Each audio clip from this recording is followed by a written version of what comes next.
Assalamualaikum warahmatullahi wabarakatuh. Halo semua, perkenalkan nama saya Serliata Aulia Putri dengan nomor NIM di bawah ini. Di sini saya akan menjelaskan tentang anatomi dan fisiologi sistem pencernaan. Dalam sistem pencernaan manusia, terdapat beberapa organ yang saling berhubungan satu sama lain. Urutannya dari atas itu ada mulut, kerongkongan, lambung, usus halus, usus besar, dan yang terakhir yaitu anus. Terdapat juga beberapa organ tambahan dalam sistem pencernaan. Di antaranya yaitu ada pankreas, hati, dan empedu. Sekarang kita langsung saja ke proses pencernaan makanan. Pertama, makanan masuk melalui mulut. Di dalam mulut terjadi pencernaan secara mekanik dan kimiawi. Gigi akan menghancurkan makanan menjadi ukuran yang lebih kecil sehingga memudahkan enzim amilase bekerja. Enzim amilase lalu akan menguraikan kandungan pati atau amilum dalam makanan menjadi gula sederhana yang dapat diserap tubuh.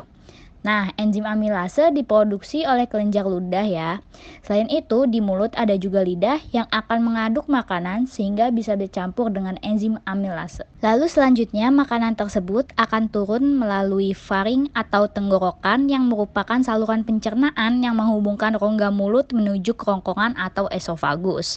Makanan yang ditelan dari mulut ini memasuki faring dan menuju ke esofagus karena adanya epiglotis. Apa itu epiglotis? Epiglotis yaitu katup yang berfungsi menutup batang tenggorokan saat seseorang sedang menelan agar makanan tidak masuk ke saluran pernafasan.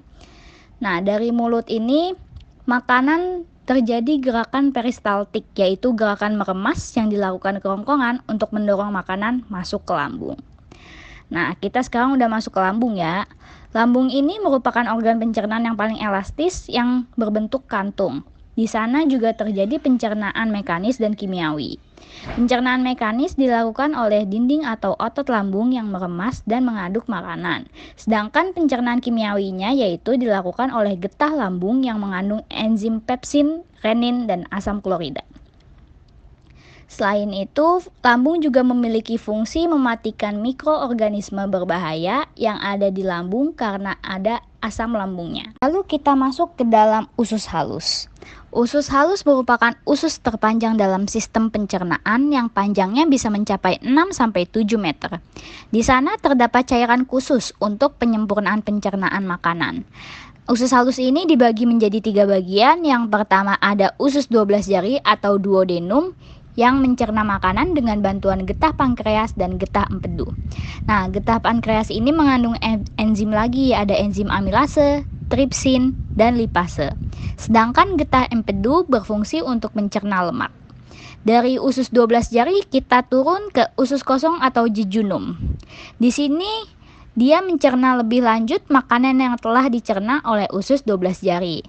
Lalu selanjutnya menuju usus penyerapan atau ileum. Di sini merupakan tempat penyerapan sari-sari makanan dan sari makanan tersebut diedarkan melalui aliran darah ke seluruh tubuh. Lanjut, tadi sisa makanannya kita cerna ke usus besar. Di usus besar ini terjadi penyerapan cairan vitamin, mineral, dan sisa-sisa makanan yang telah diserap oleh usus halus. Selain itu, usus besar juga berfungsi untuk membusukkan sisa makanan yang akan diubah menjadi feses atau kotoran dengan bantuan bakteri E. coli yang mana nantinya feses akan dikeluarkan melalui anus. Nah, di dalam usus besar ini juga terdapat beberapa bagian. Yang pertama yaitu ada kolon.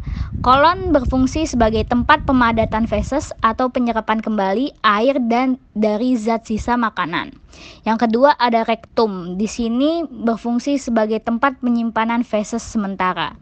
Selain itu, yang terakhir ada umbai cacing atau appendix vermiformis, yaitu bagian yang berbentuk memanjang seperti cacing.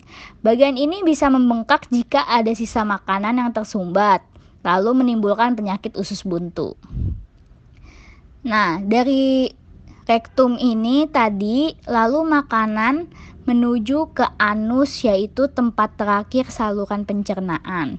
Disinilah tempat keluarnya feses dari tubuh. Ya, tadi kita udah bahas ya bagaimana makanan dicerna mulai dari mulut menuju bagian paling akhir. Sekarang saya akan menjelaskan nih perbedaan pencernaan kimiawi dan mekanik. Jadi secara umum proses pencernaan terdiri atas dua jenis, yaitu pencernaan mekanik dan kimiawi. Kalau pencernaan mekanik itu merupakan proses pencernaan makanan yang dilakukan dengan gerakan-gerakan seperti mengunyah, menelan, memompa, menghancurkan, dan meremas makanan.